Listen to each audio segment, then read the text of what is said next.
आज आज डॉक्टर पुष्पराग, मैं पहले आपके पास आ जाता हूँ। अमूमन चूंकि ओम सैनी सर से हम लोग पहला वो लेते हैं, क्योंकि ओम सैनी सर की इतना सियासत अभी तक बाकी हम सब में से किसी ने नहीं देखी है, लेकिन मामला मध्य प्रदेश का है। मैं पहले जरा आपसे वो कर लूं। डॉक्टर पुष्पराग, जो बात असलम शेर खान कह रहे हैं वो कितनी दमदार बात है। वो ये कह रहे हैं कि ये सारे नाम, सारे बड़े चेहरे, कई बड़े और अहम चेहरों पर उन्होंने सवाल उठाया है मध्य प्रदेश के। कितना इंपॉर्टेंट है ये, और साथ में कितना बड़ा मैसेज है कांग्रेस के शीर्ष नेतृत्व के लिए, मध्य प्रदेश में कांग्रेस का नेतृत्व वापस खड़ा करने के लिए। डॉक्टर पुष्पराग, आप म्यूट हैं, अनम्यूट करिए प्लीज। जी। असल में असलम शेर खान साहब पिछले 5-7 साल से हैं कहाँ? ये अचानक से सुर्खियां बटोरने के लिए, इस तरह के बड़े आरोप लगाने के लिए ये आज कल जो आए हैं मार्केट।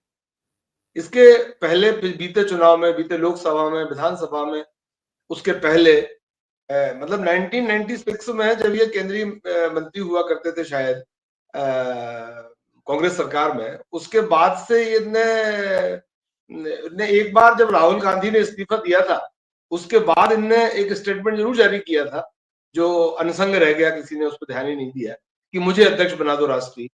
उसके बाद आज ये अचानक इनने ये ऐलान किया कि दिग्विजय सिंह और कमलनाथ भारतीय जनता पार्टी के स्लीपर्स हैं। नहीं, लेकिन 2009 में भोपाल जैसे महत्वपूर्ण सीट से कांग्रेस ने इनको चुनाव लड़ाया था सर।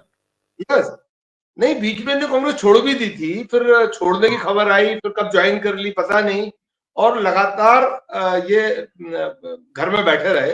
अब अचानक से बाहर निकलकर कहते हैं कि दिग्विजय सिंह और कमलनाथ को बाजार में आना चाहिए, राजनीति करना चाहिए, और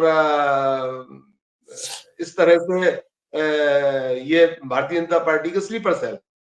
असल में स्लीपर सेल तो वो है जिसने कोई भी पार्टी के अंदर की यदि किसी बात से असहमति है भी, तो उसको सार्वजनिक मंच पर किया। असलम शेर खान का ये जो स्टेटमेंट है, ये यदि सही भी है या गलत भी है, तो अंततः लाभ किसको देने वाला है?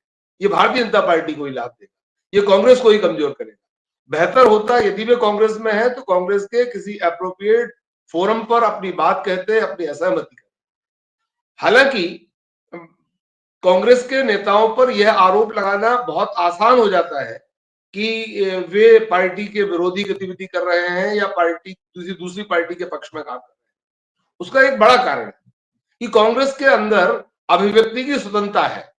कांग्रेस का एक लीडर अपने आप को इजीली, आसानी से अभिव्यक्त कर सकता है, अपनी बात कह सकता है, पार्टी के अंदर भी, पार्टी के बाहर भी, सार्वजनिक मंच पर भी। और इस तरह के लोगों पर कोई कार्रवाई नहीं होती है। मतलब कांग्रेस का सिद्धांत ही है कि आदमी को अपनी आजादी होना चाहिए, और ठीक भी है। एक पार्टी में रहकर आदमी अपनी अपनी अभिव्यक्ति की आजादी को खत्म तो कर ही नहीं सकता, करना ही नहीं चाहिए। जहां तक असलम शेर खान साहब का के ताजे आरोपों का सवाल है, दिग्विजय सिंह के बारे में इस तरह की कोई भी बात सपने में भी नहीं सोची जा सकती, कल्पना भी नहीं की जा सकती। कारण उसका यह है कि दिग्विजय सिंह जी के किसी भी स्टेटमेंट से, किसी भी कड़े स्टेटमेंट से, किसी भी धर्मनिरपेक्ष स्टेटमेंट से भारतीय जनता पार्टी खुश होती रही है कि इनने ये स्टेटमेंट दे दिया तो कांग्रेस को हिंदू वोट नहीं मिलेंगे। मतलब इतने तीखे हमले दिग्विजय सिंह भारतीय जनता पार्टी आरएसएस पर करते रहे हैं कि आरएसएस को शायद उनने आतंकवादी संगठन भी एक बार कहा था। तो इस तरह की बात, इस तरह के काम करने वाले लोग, दिग्विजय सिंह जैसा आदमी जो इस उम्र में भी लाठी गोली खाने को तैयार है, अभी भोपाल में प्रदर्शन हुआ था, उस पर इन पर वाटर कैनन और लाठीचार्ज किया था। तो इस तरह के सक्रिय लोगों पर आक्षेप लगाकर उनकी सक्रियता को प्रभावित करने की कोशिश करना अपने आप में शेर खान साहब का खुद का स्लीपर सेल हो जाने का ही मंसूबा है। जहां तक कमलनाथ जी का सवाल है, उनकी एज काफी हो गई है, लंबे समय तक उन्होंने मध्य प्रदेश कांग्रेस को संभाला है, केंद्र में मंत्री रहकर, संसदीय कार्य मंत्री रहकर और बाकी मंत्रालयों में उन्होंने अच्छा प्रदर्शन किया है। संयोग की बात है कि इन दिनों माहौल फासीवाद के पक्ष में है। धार्मिक राजनीति ने जिस तरह से पूरी दुनिया को घेरा हुआ है, भारत भी उससे अछूता नहीं है। मध्य प्रदेश भी नहीं है, राजस्थान भी नहीं है। तो ऐसे में सीटों का कम होना, ज्यादा होना मतलब परिस्थितियों पर निर्भर करता है। और कमलनाथ जी का जहां तक सवाल है, इस विधानसभा चुनाव में जिस तरह से 2023 के में जिस तरह से मध्य प्रदेश की फिजा कांग्रेसमय थी, ऐसे में परिणाम विपरीत आने से जो नेतृत्व कर रहे थे कमलनाथ जी, उनका कुछ दिनों के लिए मोहभंग हो जाना, लोकतंत्र से, चुनाव से, पार्टी से, अपने आप से अवसाद में चले जाना, इसके लिए 10-15 दिन पे वे मौन में, चुप्पी में, एकांत में रहे, तो उसको बीजेपी का स्लीपर सेल हो जाना नहीं कहा जा सकता और बीजेपी में चले जाना नहीं कहा जा सकता। जहां तक भारतीय जनता पार्टी के नेताओं से मेल मुलाकात का सवाल है, अभी जैसे खड़गे साहब के पास शिवराज सिंह गए, उसके पहले जीतू पटवारी के पास गए, दिग्विजय सिंह के पास गए, कमलनाथ के पास गए, तो मेल जोल का जहां तक सवाल है, एक डॉक्टर अपने अपने शादी समारोहों में दूसरे डॉक्टरों को बुलाता है, एक वकील के परिवारों में वकील आते हैं, तो पॉलिटिशियंस के परिवारों के कार्यक्रमों में दूसरे पॉलिटिशियंस यदि आते हैं, तो ये भारतीय लोकतंत्र की स्वच्छ परंपरा है। स्वच्छ परंपरा को सेबोटाज नहीं कहा जा सकता। तो इस तरह से असलम भाई को थोड़ा सा विचार करना चाहिए। वे अच्छे खिलाड़ी रहे हैं, राजनीति में उन्होंने बहुत कुछ पाया है, कांग्रेस ने बहुत कुछ दिया है, केंद्रीय मंत्री हो जाने तक का जो तमगा है वो उनके उनके उनके चेहरे पर, उनके माथे पर है। ऐसे में अपनी बात को संयमित होकर किया जाना आवश्यक है और पार्टी के अंदर ही पार्टी से असहमति, पार्टी के नेताओं से असहमति, उनकी क्रियाकलाप और गतिविधियों से असहमति पार्टी के अंदर ही करने से आप पर आप पर भारतीय जनता पार्टी को मदद करने का आरोप नहीं लग पाएगा। आज शेर खान साहब के इस बयान के बाद उन पर यह आरोप है कि वे अंततः पार्टी को कमजोर कर रहे हैं और भारतीय जनता पार्टी को मजबूत कर रहे हैं। जी डॉक्टर पुष्पराग, उन्होंने साथ में एक बात और कही है असलम जी ने, वो ये कह रहे हैं कि भारतीय जनता पार्टी की सरकार मंजूर है ऐसे लोगों को, लेकिन एससी ओबीसी का नेतृत्व उनको पसंद नहीं है, बर्दाश्त नहीं है। तो क्या आज के दौर में जब कांग्रेस पार्टी लगातार सामाजिक न्याय का मुद्दा उठा रही है, ये इंपॉर्टेंट नहीं है कि नेतृत्व कौन कर रहा है, इस पर भी ध्यान जाए कांग्रेस का शीर्ष नेतृत्व का?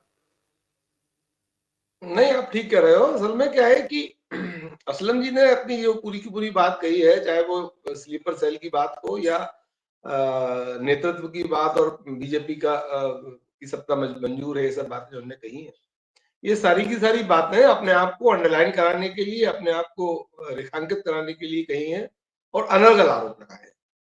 दूसरा, अभी शायद पैनल में से कोई नहीं बोल पाया ये बात कि सुरेश पचौरी जी तो बीजेपी ज्वाइन कर ही चुके हैं। पिछली लोकसभा में सुरेश पचौरी जी ने कांग्रेस छोड़कर बीजेपी ज्वाइन कर ली। यदि असलम जी ने कल सुरेश पचौरी जी का भी नाम लिया है तो उनकी जानकारी में भी शायद ना होगा। और जहां तक नहीं नहीं सर, उन्होंने ये बात कही है कि वो तो भाजपा में चले ही गए, कमलनाथ के लिए कहा है कि भाजपा में जाते जाते रह गए, वो सारी चीजें बोला है उन्होंने। जी जी, तो इस तरह से कांग्रेस ने अपने आप को जिस तरह से भारत जोड़ो यात्रा के बाद अपनी लोकसभा की सीटें डबल कर ली हैं, ये अपने आप में इस बात का प्रमाण है, प्रकटीकरण है कि कांग्रेस सही रास्ते पर है और जो सत्ता लोलुप लोग रहे उसके पास, उसके अंदर, वो इस दौरान बाहर चले गए और भारतीय जनता पार्टी के बरक्स कांग्रेस यदि पिछले 5 सालों में अपनी सीटें डबल करने में सफल हुई है और यही गति यदि बनी रही इसकी, और तो अगले 5 साल में और डबल यदि हुई तो सत्ता कांग्रेस की आ जाएगी। मतलब आज 100 सीटें कांग्रेस की हैं, यदि यही स्पीड रही और अगली बार 200 सीटें आई तो सत्ता कांग्रेस की होगी। इसलिए कांग्रेस प्रोग्रेसिव है।